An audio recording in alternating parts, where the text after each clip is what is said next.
So hi guys, మా చెల్లెలు అయితే వాటర్ మిలన్ కోస్తుంది. ఆ కోయడం చూస్తే నాకైతే మొత్తం కక్కు వచ్చేస్తుంది.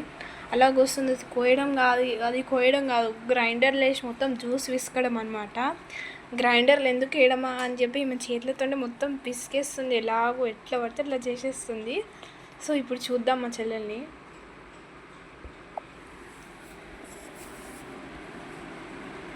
అదిగోండి చూడండి, మొత్తం దాన్ని పిసికి వేసేసింది. ఆల్రెడీ కింద మొత్తం పిసికింది.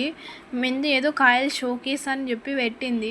సో ఇదైతే చూడండి, గుడి ముంగట కోతి కొబ్బరికాయలు తినుకుంటా వస్తుంటే చూడండి, సేమ్ అలాగే ఉంది. పండు కోతి అండి ఇది. మా స్కూల్లోనైతే పండు కోతులు బాగున్నాయి. ఆ పండు కోతులలో ఈ కోతి ఇటు ఒక కోతి చూడండి. మీరైతే మొత్తం అంగోండి, మొత్తం అది గిటంగా ఒక బయటది గిటంగా తిని పడేసిందండి. గ్రీన్ కలర్ పార్ట్ మొత్తం తినేసింది చూడండి, మొత్తం తినేస్తుందండి.